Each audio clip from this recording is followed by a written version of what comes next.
Hello everybody, good morning. My name is José Bressiani. I'm a PhD in plant breeding and a feedstock director at the Drone-borne. I thank you for the organizers of the Congress for the invite. I'd like to talk to you about the Energycane varieties, the most competitive biomass for the second generation industry. At the Drone-borne, we do not develop only Energycane varieties. The company is an industrial biotechnology leader in biomass conversion to biofuels. We have technologies to produce ethanol, to produce biochemicals, and also renewables materials. We have more than 200 patents, and in the particular to the Energycane, we produce already 11 varieties that we are registered and protected. Energycane is a special type of sugarcane which much more yield, much more fiber production, and a little bit less sugars in the juice. It has between 50 to 25% of the saccharine spontaneum in the genome, what makes the type of the materials explore too many heteroses in the crosses and being too much productive. The main characters of the Energycane is it is much robust, can produce twice or 3 times more than sugarcane. It can produce 2 or 3 times more fibers per hectare than eucalyptus, and it's much more energy efficient than conventional sugarcane, which is one of the most efficient crops across the world.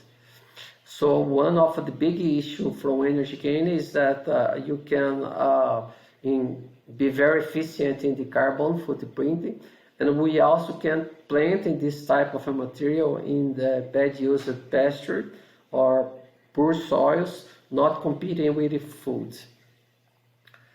The basic project that the Drone-borne is looking for is to use Energycane to process the Energycane in the conventional sugar mill and extract the juice. The juice goes to ethanol production or sugar production, and the bagasse can be both for second generation ethanol and biochemicals productions and also for electricity.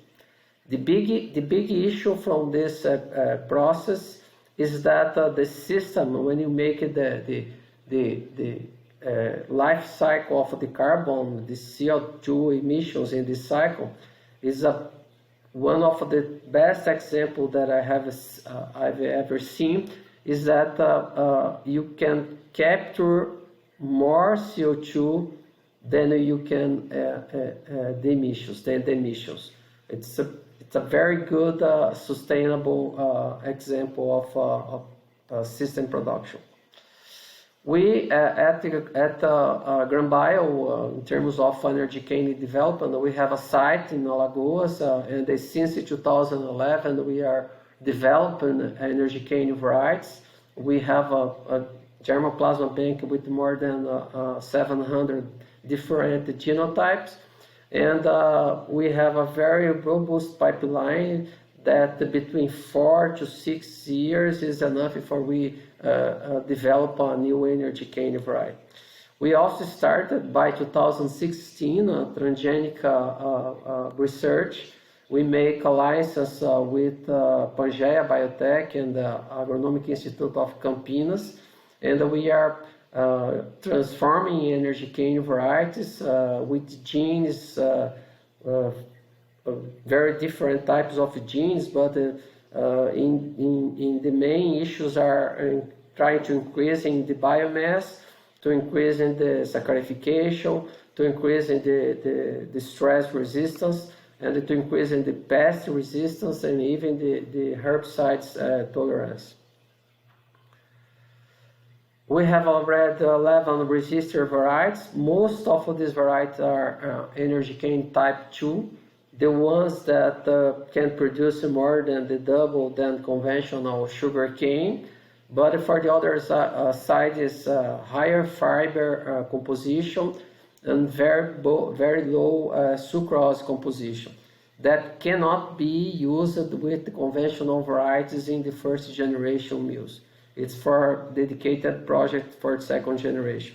And we also developed some varieties that we call type 1, where we are looking for varieties where the increase of fiber is lower than 30% than conventional sugarcane, and the reduction of sugars in the juice is lower than 25%.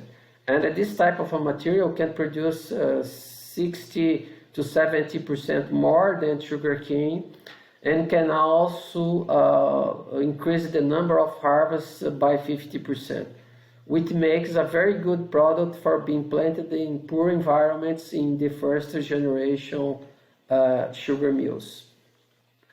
More specifically, this type of a variety, for type 1 of varieties, we are licensing for the first generation sugar mills, and they are managing these varieties like they manage other current varieties. So they plant with the same equipment, they harvest with the same equipment, and the adequation of these varieties are being for poor environments, and even for increasing the period of the season. So we can anticipate the beginning of the season with this material, and we can also even delay the finish of the season with this type of material. What can increase the total production of the sugar mill, reducing fixed costs and increasing the yield per year. The best variety that we have in this group is Vertix 3. You can see by this table where we are producing tons of green material, wet biomass per hectare. It's producing 70% more than conventional sugarcane, comparing the average of 5 harvests for sugarcane and 6 harvests for Energycane. So we are increasing the number of harvests in the Energycane in the trials, and we are stopping the sugarcane because it finished its cycle. I can see where we can go. Probably you can go to 7 or 8 or 9 harvests in comparison. And we are producing with this variety more than the double of fiber per hectare, and we are producing 30% more sugars in the juice per hectare. What makes the total production cost is become very low in comparison with conventional sugarcane.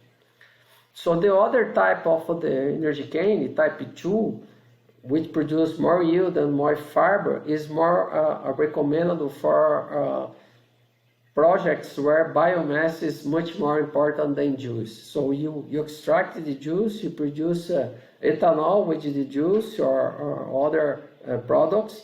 This juice is good for paying a bigger part of the production cost, and the bagasse, what is very high yield, become entering these projects with very low production costs, lower than $20 per dry ton, for you have an idea. So it is almost 5 times cheaper than eucalyptus, for instance. And this material, due to the production of a very large amount of rhizomes, it can stay in the field for more than 10 consecutive harvests, probably 15. And it can produce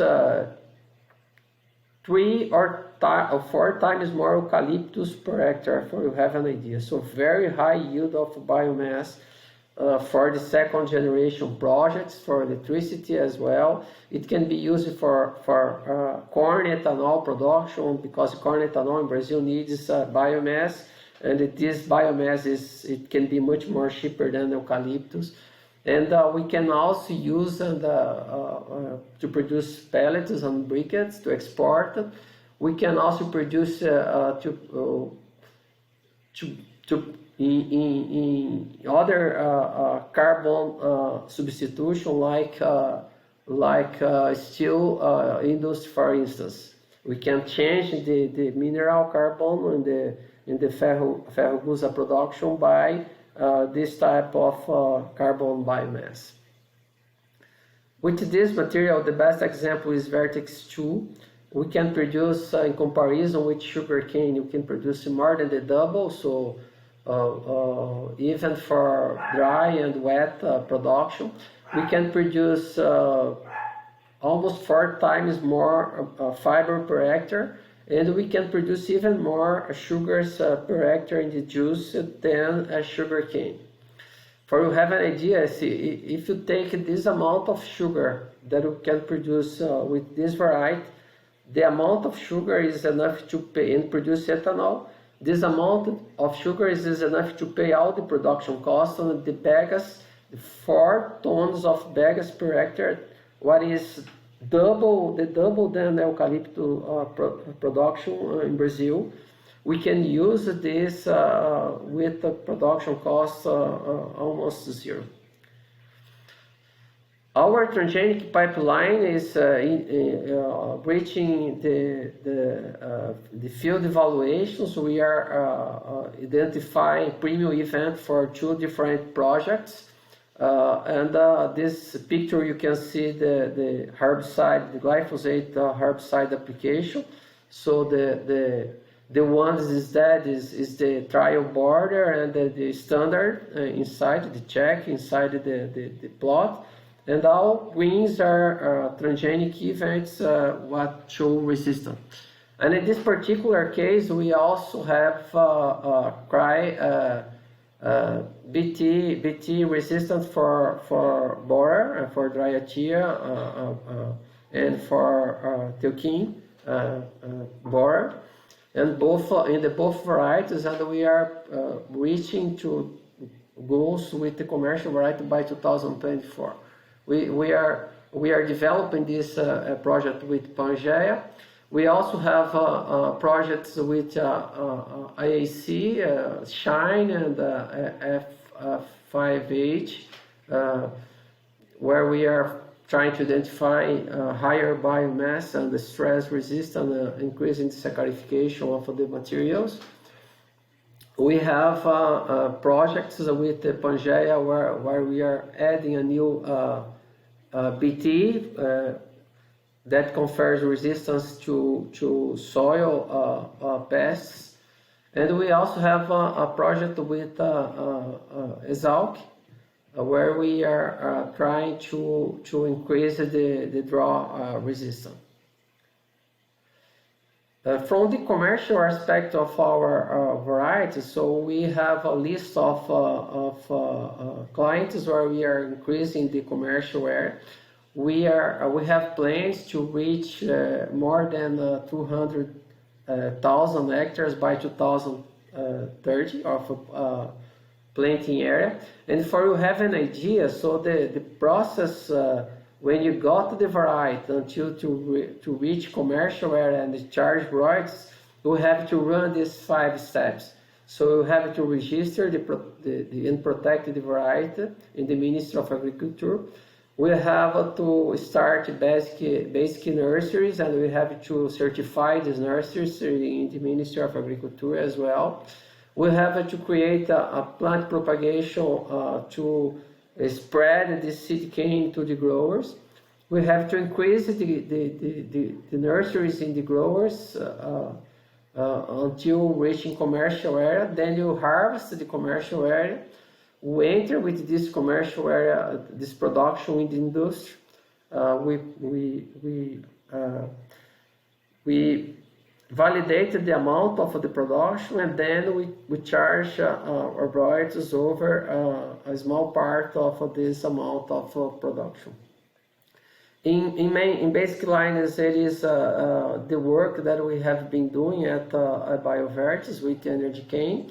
My contacts are here. If you have any questions or any doubt, please feel free to contact myself. I thank you very much for the opportunity. Have a good day. Hello everyone, I'm Marcel Lopes, and I would like to thank our organizers for this opportunity to present our research on production of biodiesel and defoamers from sugarcane vinasses. Nowadays, Brazil produces almost 30 billion liters of ethanol per year from sugarcane.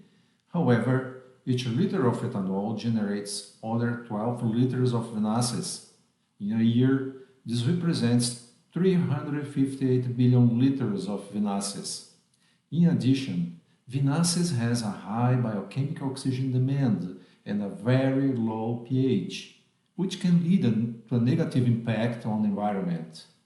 The main solution to vinasses has been the fertigation of sugarcane, but there are other challenges to be addressed. Is it possible to transform vinasses into profitable products? Could we reduce its costs with transport and fertigation? How to decrease polluting compounds in vinasses? It would be possible to neutralize the pH and corrosion power of vinasses and still be used for sugarcane fertigation? Yes, we believe so. In this presentation, I will share you how we addressed these challenges. The initial idea came up years ago when Silene Paulillo, a Fermentec researcher, was visiting Cândida Lucas and Sofia Machado at University of Minho in Portugal. The idea is to use an oleaginous yeast species like Yahovia lipolytica to assimilate organic compounds from vinasses such as glycerol, residual sugars, and organic acids. These compounds are assimilated by the cells and transformed in lipids that accumulate in cell vesicles. After removal of the cells from the vinasses, these lipids are extracted for defoamers and biodiesel and oil production. Regarding the research purpose, there are three objectives. The first one is to evaluate oleaginous yeast strains for growing sugarcane vinasses and select the best strain. The second one is to quantify cell biomass and lipids produced from vinasses. The third one is to analyze the lipid composition and its potential to produce biodiesel and defoamers. I'd like to comment that these defoamers could be very useful in their own distillery, saving costs with chemical defoamers that are used in the alcoholic fermentation process. Considering the methodology, we have evaluated 11 strains of Yahovia lipolytica from the University of Minho. Vinasses came from two Brazilian distilleries, Usina da Pedra in Serrana and Usina São João in Araras. The main analyses were determination of yeast biomass, pH, glycerol, sugars, organic acids, chemical oxygen demand, biochemical oxygen demand, lipid vesicles, total lipids, and profile of fat acids. This picture shows the main steps of this research, since the initial evaluation in bench scale until the test is carried out in reactor of 40 liters and later in a pilot plant of 300 liters a day. Results. So here we have the first results. The figure 1 shows you 11 strains growing sugarcane vinasses. It can be difficult to see the yeast growing in vinasses because of the dark color, but we found cell adhesion to Erlenmeyer wall as demonstrated by figure 2. This picture shows a comparison between vinasses without oleaginous yeast and the same vinasses inoculated with one strain, FT2519L. We can see a gelatinous material adhered to the glass wall of the Erlenmeyer. Well, here it is our oleaginous yeast growing in vinasses. All steps were carried out under aerobic conditions to promote the growth of Yahovia strains. Without aeration, Yahovia does not grow in vinasses or even in another substrates. This slide shows you a front view and a top view of your reactor. See how abundant is the foam produced by this oleaginous yeast and vinasses. This foam carries a lot of yeast cells. The more oleaginous yeast in the reactor leads to a higher production of foam. This slide shows three important results. First, the simulation of glycerol by a HOV strain FT2519L in just 8 hours. Second, an increased production of yeast biomass reaching 5% of the reactor volume. And third, the pH rising above 7 in just 10 hours. We can see a close relationship between glycerol assimilation, cell biomass production, and pH rising. This pH increasing could be explained by reduction of organic acids by aerovia. Strain FT2519L was able to reduce more than 93% of lactic, acetic, succinic, and malic acids in vinasses in the first 10 hours of growing. But this strain did not assimilate significant amounts of citric and aconitic acids. Regarding other anions, this strain was able to remove more than 96% of the phosphate, but not sulfate or chloride. This slide shows pictures from phase contrast microscopy of cells that accumulate lipids in the vesicles. Vesicles appear as a bright spot within the cells as shown by green arrows, while yellow arrows identify cells without vesicles. These results were obtained from a HOV multiplication in 40 liters reactor.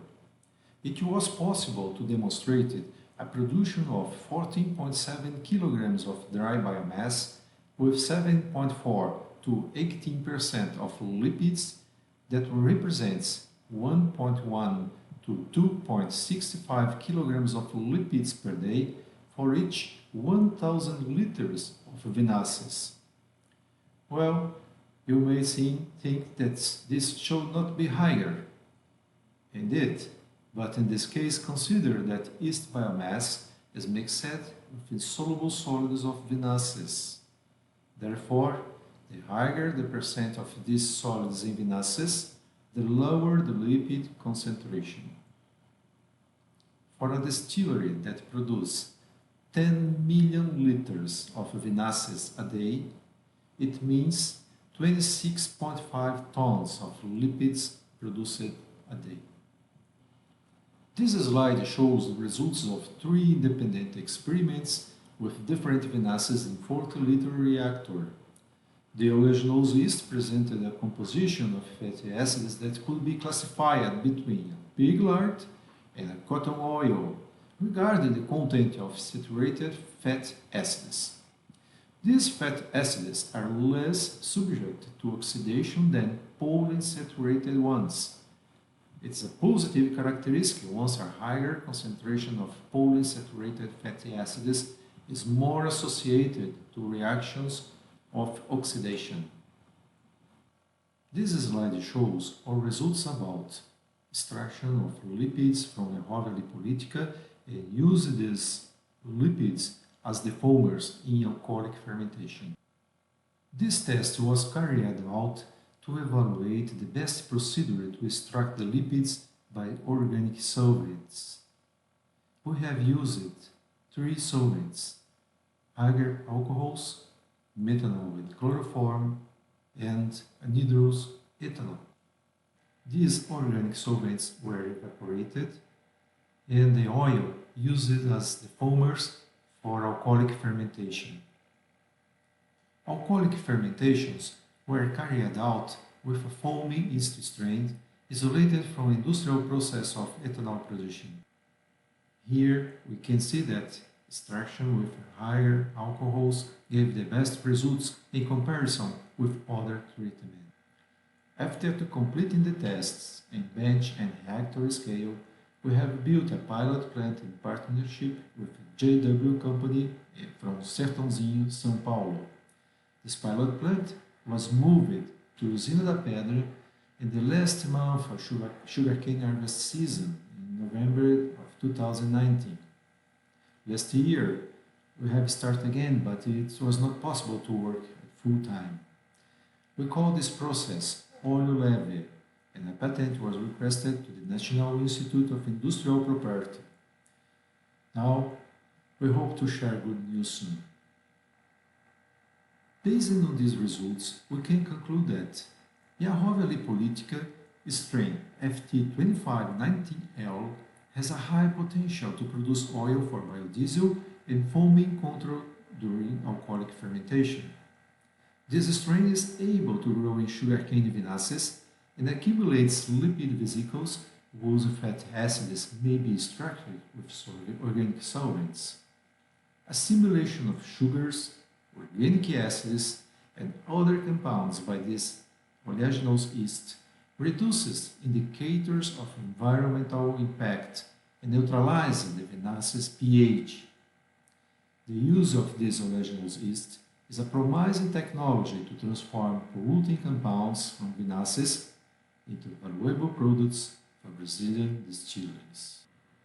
I would like to thank Cândido Lucas and Sofia Machado from University of Minho, Usina da Pedra, Usina São João, JW Equipments, and Fermentec teams of Transfer of Technology and Engineering and New Technologies, and also everyone for your attention. Thank you very much.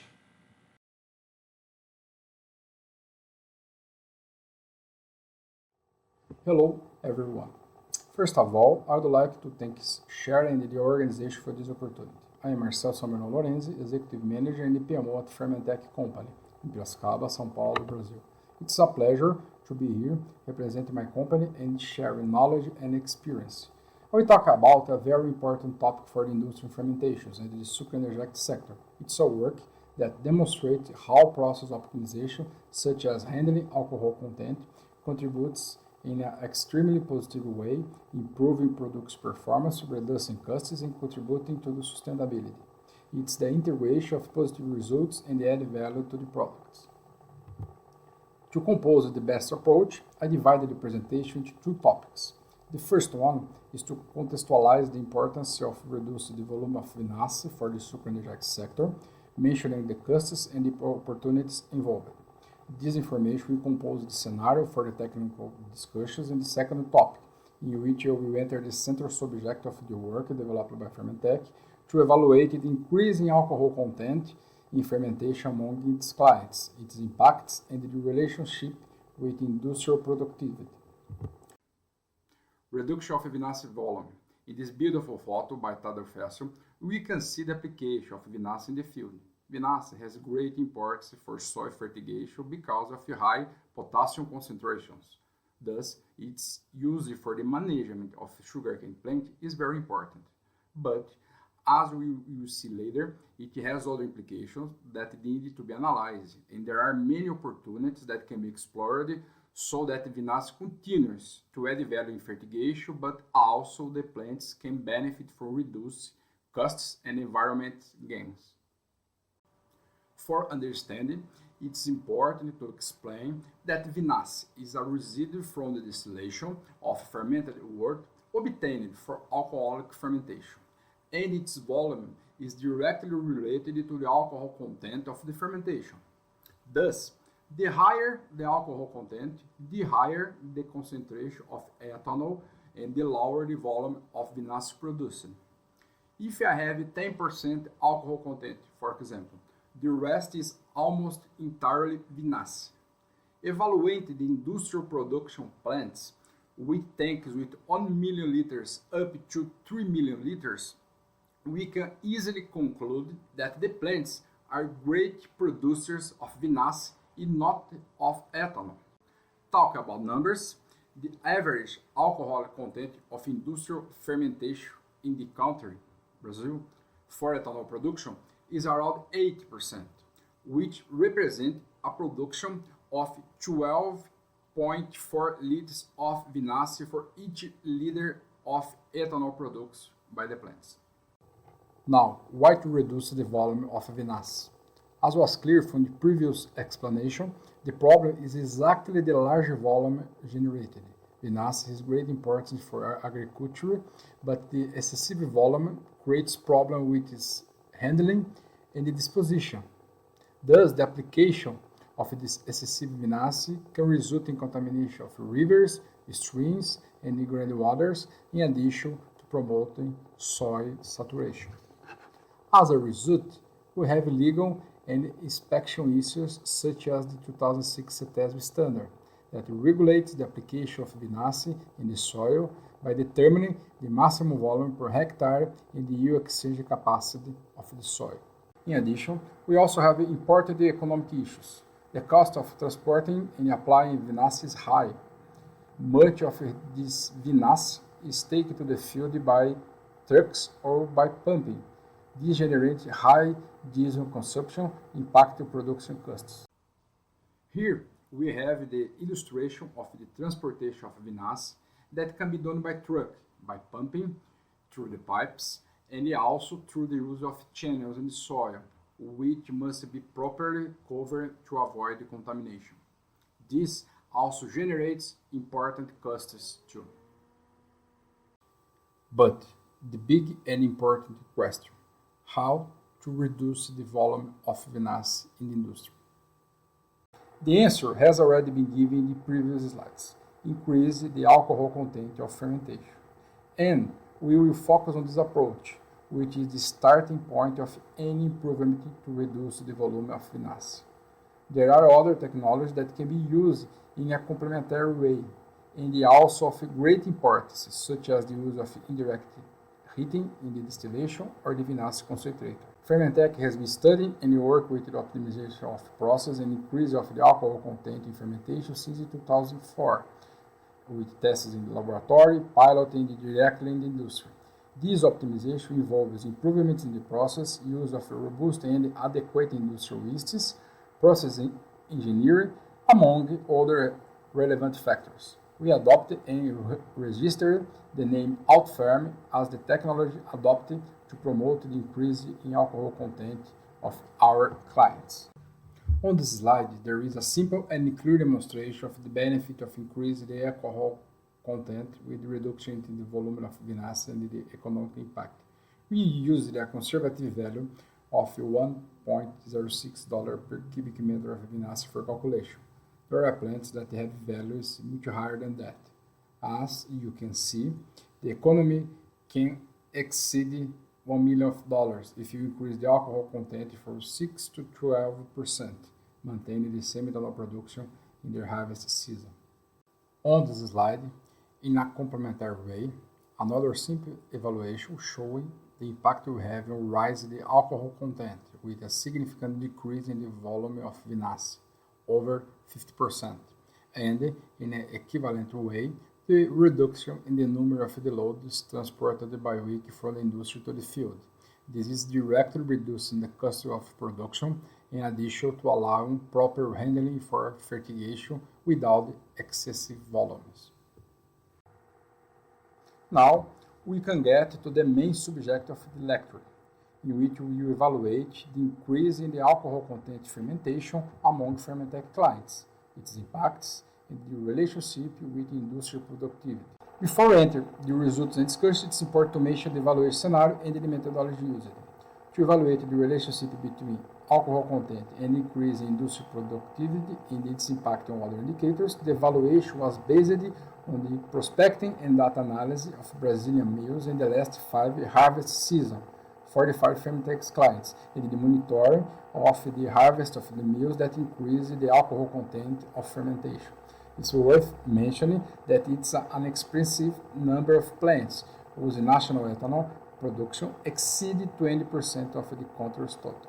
The increase in productivity in liters of ethanol per week is not always evident due to other factors that affect the industry, such as the overall utilization time. Alcohol content may affect other industrial indicators, such as fermentation time and residual sugar in fermented wort. Regarding the evaluation, we select a case study, 1 mill, to analyze the impact of increase of alcohol content and the other factors correlated. The data were tabulated and analyzed by correlation and regression, and as the independent variable alcohol content and the dependent variables ethanol produced, fermentation time, and residual sugar in fermented wort. In this table, it's possible to easily identify the tendency of increase in alcohol content among Fermentec clients in the last 5 harvest seasons. the relative increase reached more than 10%. In the last year, we had a small reduction, but the absolute value with the harvest still remains above 9%, higher than the average that we find in the country, which is 8%. On this slide, we made a comparison of the 2018 and the 2019 harvest seasons. In green, we have the comparison of the average of the alcohol content, in which we see an increase of more than 4% for one harvest season to the other. And in red, we will see the comparison of August of the same years, in which we again found in 2019 of almost 4%, reinforcing the tendency of increasing alcohol content. The comparison of the month of August is important because it's the month of the harvest with the highest concentration of sugar in sugarcane, provided the condition of higher alcohol levels in industry. So, the 2019 results show a significant increase in the alcohol content of fermented clients fermentations compared to the 2018 harvest season. On this slide, we were able to evaluate the number of Fermentex clients plants with alcohol levels above 10% in the last harvest season.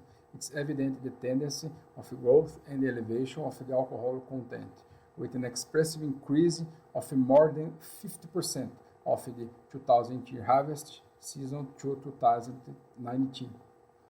With this line of thought, we were able to verify, as expected, a reduction in the number of plants with alcohol content below 80%.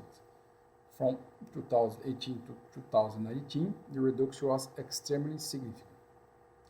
In 2020, we observed an increase, and the explanation is due to the deviation of the production mix for sugar to the detriment of commercial values, which results in less sugar for ethanol production. The pandemic also contributed to this market condition, especially at the beginning of the harvest season. In this table, we can verify in a simple and direct way the impact of the increase in alcohol content and the consequent reduction in the volume of vinasse by evaluating the numbers of Fermentex clients. The reduction is significant in the cost reduction, with the transportation and application of vinasse exceeding $90 million when compared to 2019 and 2015 harvest seasons. Finally, as I mentioned before, regarding the evaluation, we select a case study, 1 mil, to analyze the impact of increase of alcohol content and the other factors correlated. And here are the results. Very positive impacts. In the first graph, we can see the productivity gain. For each 1% more alcoholic content, it produced 950 cubic meters more ethanol per week.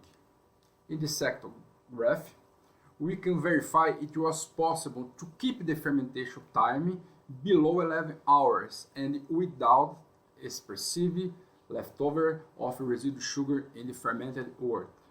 And the third graph, we see that the residual sugars were below 0.08% during the entire harvest season. These results demonstrate the benefits that can be obtained with fermentation with alcohol contents between 11 and 12 when well conducted during the season. Conclusions. How we reached the elevation of the alcohol content. The main factor: sugarcane quality, mixed to alcohol, robust yeasts, R&D, continuous process improvement, process control improvement like chromatography, information sharing, and the main important factor, formation of teams of excellence. So, when I increase the alcohol content in fermentation, it's possible. Decrease volume of fermented wort to be distilled, decrease vinasse volume, decrease steam volume to distillation because I have less volume, reduction of vinasse concentrator area if you apply this technology in industry, decrease water volume in fermentation because it's possible to produce more ethanol per fermentation and the less fermentations are necessary for the same ethanol production, cost reduction with vinasse transportation application, increase productivity according to the case study, with no impact on fermentation time and leftover residual sugars at the end of the fermentation. I finish my presentation here. Thank you, Fermentec team, and thank you for attention.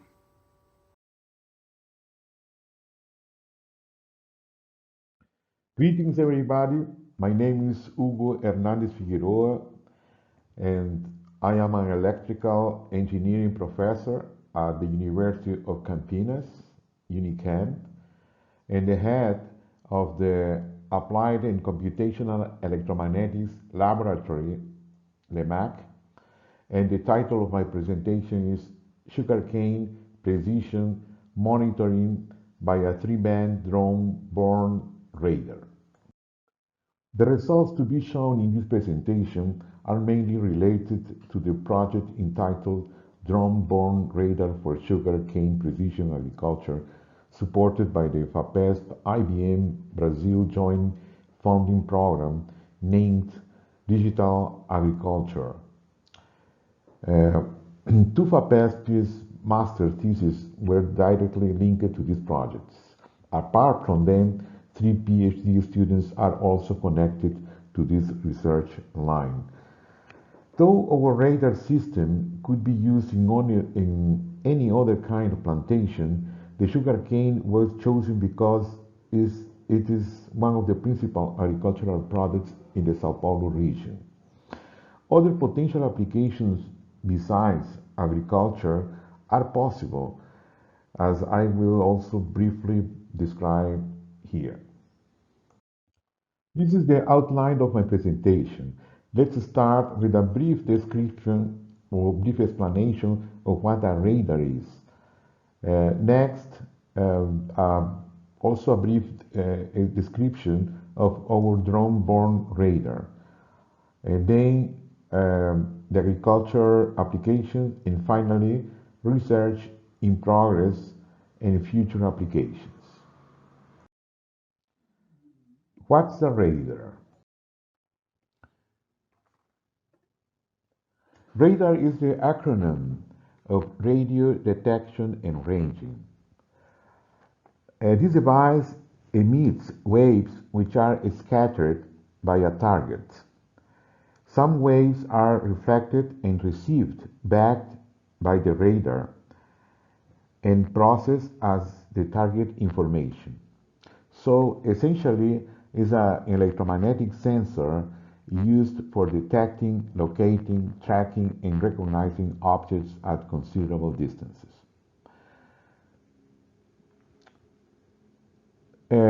Some characteristics are listed here. Radars operate in microwave frequency ranges. A radar operates with different polarizations, explores the reflection principle, and unlike the optical cameras that need sunlight or an artificial visible light to operate, the radar has its own illumination, its own source. And also the radars are able to, the waves emitted by the radars are able to penetrate the clouds and rain, vegetation, soil, etc. There are several types of radars. For instance, the monostatic and biostatic radars, continuous wave, monopulse radars, ground penetrating radar, GPR, phase array radars. And our radar system is based on the synthetic aperture scheme, which explores the movement. It means the speed to improve the detection efficiency, the effection efficiency. Applications. There are several applications: military, security, automotive industry, non-destructive inspection, meteorology, archaeology, mining, surveying, etc. Let me see if I get, oh yeah. Yes, mining, surveying, etc. Another important characteristic is the role that the wavelength or frequency range plays in the radar system. This is based on the following physical principle. The longer the wavelength, the greater the penetration. Or observing that wavelength and frequency are inversely proportional, the lower the frequency, the greater the penetration. If our radar operates at the X band with a frequency of 10 gigahertz and a wavelength of 3 centimeters, the signal cannot go down farther than the tree's canopy. So it means all the waves are reflected here over the top of the trees. On the other hand, if the radar operates in the P band with a wavelength of about 75 centimeters, so a longer wavelength and a lower frequency, 400 megahertz, the signal goes through the trees and reflects on the ground, as can be seen here. Combining both frequency ranges, a longer and shorter wavelengths, we can calculate the tree's heights, for instance, or synthesize maps like these ones, built using only the P band, for instance, or the X band, or a combination of these two. Drone-borne radar. The MAX work with radar devices such as antennas, LNA, filters, amplifiers, etc. started in 2005, mainly for defense applications, particularly for the Brazilian Army. In 2017, the spin-off company Radars was created by the MAX PhD students focused on the development of a miniaturized radar system that could be embarked in a drone. The miniaturized radar motherboard operates simultaneously in 3 bands and weighs about 600 grams. The whole system, including the antennas, weighs about 3 kilos. The 3 bands are these ones: the P band, the L band, and C band. C band equivalent to the X band mentioned before. This system is described in detail in this paper. Besides the operation in 3 different bands simultaneously, the drone-borne radar can also perform circular flight paths, which permits to improve the resolution by a factor of roughly 25 when compared with the linear flight for the same wavelength, either in range or azimuth. Here on the left, we see an optical image of our experimental site at the School of Agricultural Engineering, FEAGRE, and on the right, an L-band radar image obtained from a linear flight. Here we have the same L-band radar image, but obtained from a circular flight. We can see here the corner reflectors, the metallic fence that cannot be seen in the optical image, and also the field region that was wet for monitoring purposes. It's much clearer seen due to the circular flight better resolution. Here we have a clear comparison. On the left, the linear path image, and on the right, the circular path image. agriculture applications. For our sugarcane field surveying, let us show the behavior of the frequencies the radar operates. For naked soil or soil with creeping vegetation, the P-band penetrates the soil about 50 centimeters. The L-band can enter about 10 centimeters inside the soil, depending on the soil moisture. The C-band can also reach the ground without vegetation or reflects on the creeping vegetation. For thick or dense vegetation, P-band will reflect on the ground. L-band will double bands on the stems, the volume, and C-band reflects on the ground. Combining all these characteristics, we can measure the height using the C-band, the growth using differential interferometry using L-band, and biomass combining the results of all the three bands. In addition, it's also possible to use a combination of the three bands to estimate the soil moisture. And the L or C band for naked soil and differential interferometry to estimate soil erosion and subsidence. To adjust our numerical models or algorithms, we use the experimental site of the School of Agricultural Engineering, FEAGRE, at UNICAMP. We planted sugarcane in an area and registered its growth by monthly radar surveys and conventional biometrical measurements. Observe that the historic biometric measurement, stem thickness, leaf size, isn't an easy task after some time. Therefore, the conventional procedure requires random sampling.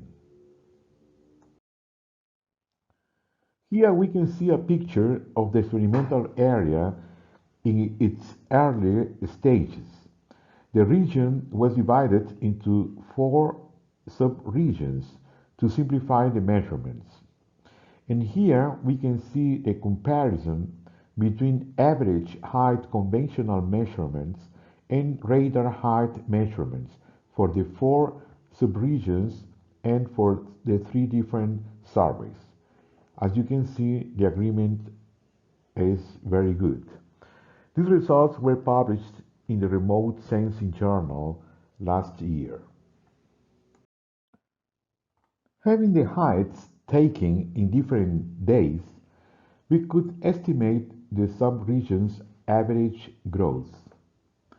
And here we have a comparison between the conventional biometric and radar measurements. Again, the agreement is very good. These results were the subject of a second publication in the Remote Sensing Journal last year. For the validation of the biomass prediction, we surveyed a big sugarcane farm, the São Martinhos farm. We carried out many flights in the area as showed here. The area was divided into 17 subregions for biometric purposes. And here we can see a comparison between the biomass measured by São Martinhos technicians and our predictions for April the 9th, 2020, and here the results for 3 months later. Having all this information, it was then possible to forecast the harvest time. The harvest time happens after the plantation reaches the maximum AGB, and after that the biomass starts decreasing. As you can see, the forecast model that includes height, growth, biomass, and some other sugarcane characteristics shows a good agreement with data provided by the farm technicians. The soil moisture methodology and algorithms were also adjusted using the UNICAM's site and were tested in a forest, in a controlled and monitored area by Klabin, a Brazilian cellulose company. They mapped an area using local humidity sensors and then the drone flew over that area. Here we can see the colored radar images where the red spots in the center are the trees, and the soil around them is more humid than the other areas in blue because of the shadow of the tree tops. The humidity calculated by Klabin sensors and the radar in the radar results in three sections are shown here. As can be observed, the agreement is very good, and these results will be presented in this international conference. Research in progress and future applications. We are currently working on underground tomography using 2D and 3D algorithms. The idea is analogous to the conventional magnetic resonance imaging technology. The goal is to be able to penetrate the underground and take information from there. Using the P-band, it's possible to go 9 meters below the surface. Tomography is an interesting research subject because it can be applied, for instance, to mapping the urban pipe system from above, detect water underground, on hills, and in forests is a serious problem in cellulose farms, archaeology, mining, etc. LIMAC is also working in the use of a biostatic radar scheme to reach even greater depths in tomography. Soil classification and forest inventory are also two other research topics using our radar systems. This is our list of publications related to our radar system. And thank you very much for your attention.